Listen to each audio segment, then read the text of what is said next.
Bonjour Guy Ménan. Vous êtes inspecteur général honoraire de l'éducation nationale et vous avez été responsable de la cellule TIS de l'inspection générale.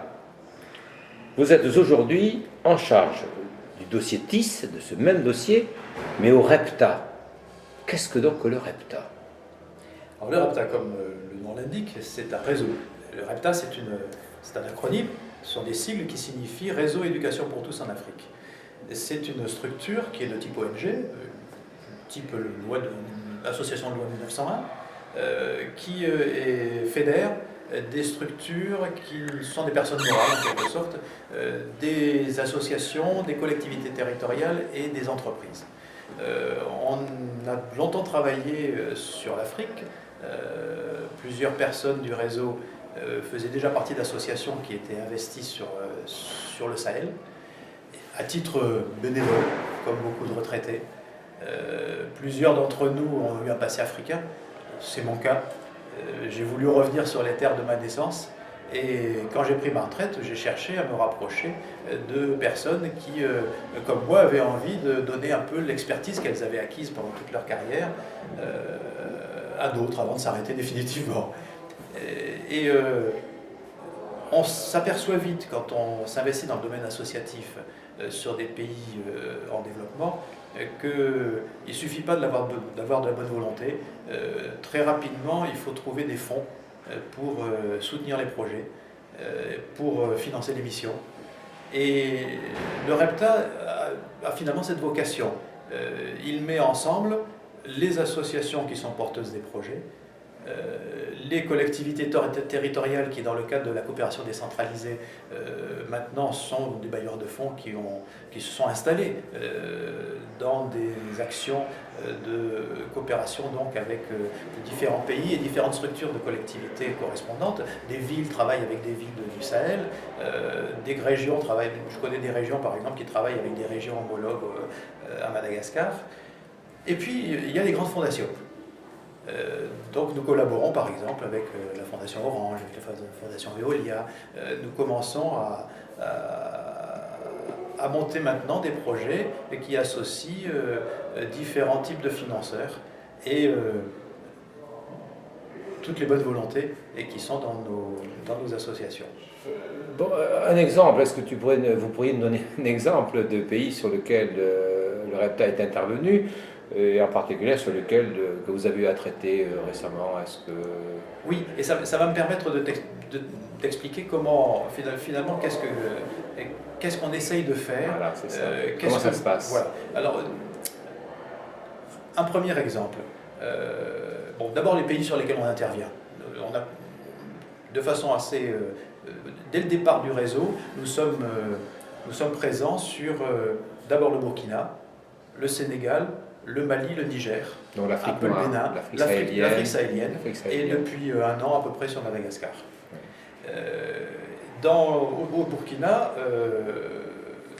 le fondateur de notre réseau, qui est Gabriel Cohn-Bendit, a découvert, il a pris conscience de l'ampleur du problème des enfants des rues. Ce sont des jeunes qui soit n'ont jamais été scolarisés, soit l'ont été tellement peu qu'il leur reste pratiquement rien des apprentissages fondamentaux, en particulier lecture, calcul.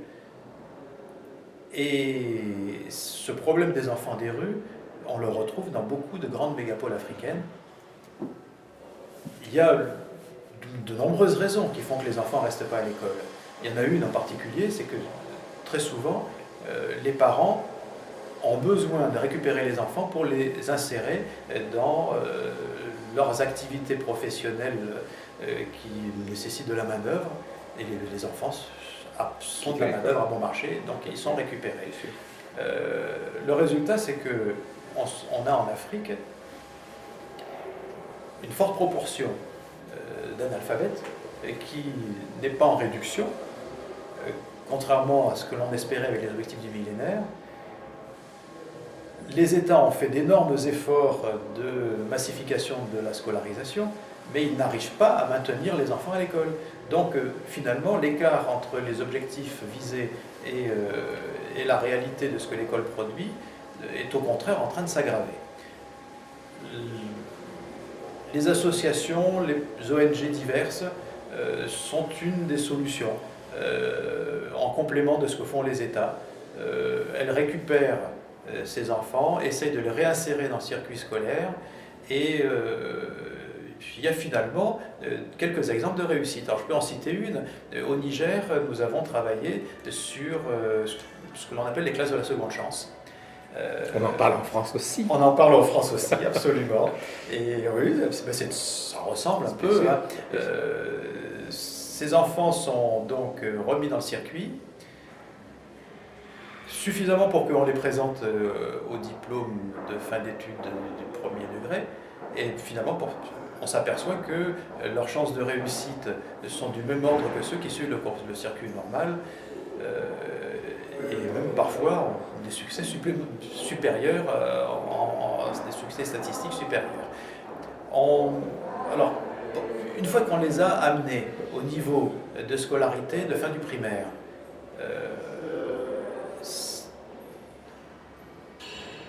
que deviennent ces enfants?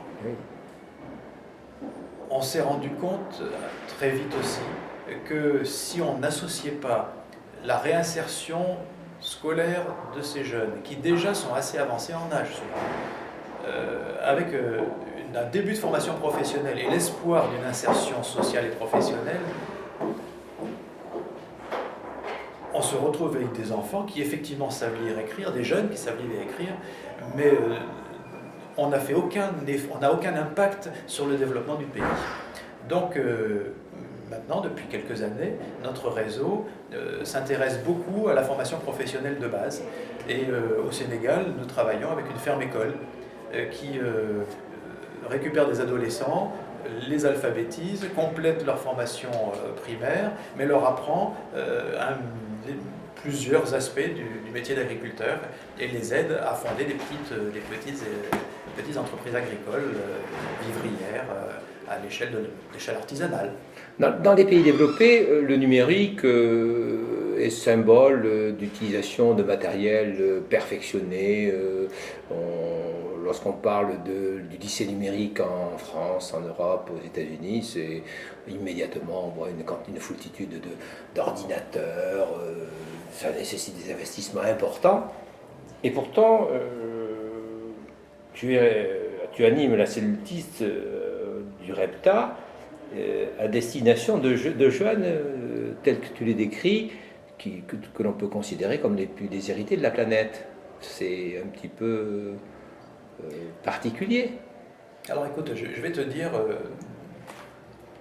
je vais te raconter un exemple en fait, que j'ai, plusieurs exemples que j'ai vécu, bon je vais résumer un peu. Quand tu vas dans une école à Madagascar, en secteur urbain, tu t'aperçois que le maître est devant entre 60 et 80 élèves. Tu pars en secteur rural, l'effectif est moindre, mais le maître a une classe, ce qu'on appelle en Afrique multigrade, c'est les classes à plusieurs niveaux qu'on connaît chez nous. Et il est tout seul. Dans les deux cas, de quoi dispose-t-il comme ressources pédagogiques pour assurer son cours? Tout simplement comme outil. Il a son tableau noir, oui. Il a une craie, oui. Parfois des craies de couleur. Bon, à Madagascar, ils ont des manuels. Simplement, les manuels sont souvent pas suffisamment nombreux pour que chaque élève en ait un. Et dans les secteurs ruraux que j'ai pu observer, très peu de manuels. Donc, comment la classe se passe? Le maître qui a envie de mettre sous les yeux de ses élèves un support pour les faire travailler, pour les faire réfléchir, il faut qu'il dessine, par exemple, une carte du monde ou une anatomie de l'appareil respiratoire sur son tableau. Il va y passer aux alentours d'une heure et demie pour bien dessiner, pour bien lécher son dessin. Une fois qu'il a fait ça sur son tableau, il a occupé la moitié de la surface de travail dont il dispose. Il va hésiter à l'effacer.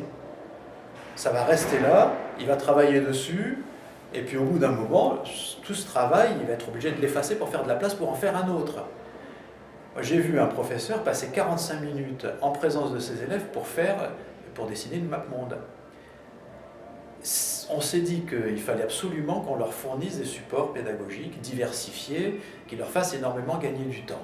Et là, vous leur fournissez quoi alors? Alors, notre idée, c'était de leur fournir de l'audiovisuel. On a expérimenté l'audiovisuel dans sa forme traditionnelle, avec les magnétoscopes, avec les téléviseurs. Ça a été un échec. Ça a été un échec pour des raisons diverses.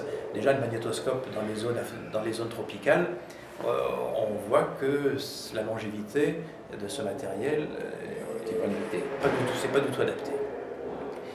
Et puis en plus, aller chercher les ressources dans les supports magnétiques de type analogique, ça fait perdre énormément de temps. On dispose maintenant, avec le matériel numérique, de moyens beaucoup plus immédiats, beaucoup plus simples à mettre en œuvre. Alors on a fait ce pari. Et on s'est dit, on va fournir des vidéoprojecteurs, des ordinateurs et des ressources. Et on sait que si on fournit un matériel qui est extrêmement décalé par rapport aux usages, les probabilités pour qu'il ne soit pas utilisé sont très importantes. Si on leur fournit un tableau numérique interactif, c'est qu'on puisse montrer aux maîtres que ce tableau, ils peuvent l'utiliser pratiquement comme ils utilisaient leur tableau noir. Mais qu'une fois qu'ils ont fait ce qu'ils savent faire d'habitude avec un tableau noir, ils ont énormément de possibilités supplémentaires. C'est un tableau noir enrichi, où ils peuvent garder la mémoire de ce qu'ils ont fait la veille, ou le dessin qu'ils viennent de réaliser, ils le mettent en mémoire, il est sur une page, ils peuvent le rappeler en fin de séance, le rappeler sur la séance suivante, ils peuvent appeler de la vidéo, ils peuvent créer des petits exercices interactifs, et c'est comme ça qu'on rentre. Et on s'aperçoit que de fait, en faisant ça, les maîtres sont tout de suite intéressés, même s'ils avaient peu de connaissances en informatique. Et bon, on en voit qui, au bout d'une semaine ou deux, sont capables de réaliser des petites ressources avec un petit appareil photo numérique. Ils fabriquent des ressources adaptées à leur contexte, à partir desquelles ils font parler les élèves dans leur langue nationale. Et ça change complètement les relations pédagogiques entre le maître et l'élève, et puis surtout la motivation des élèves.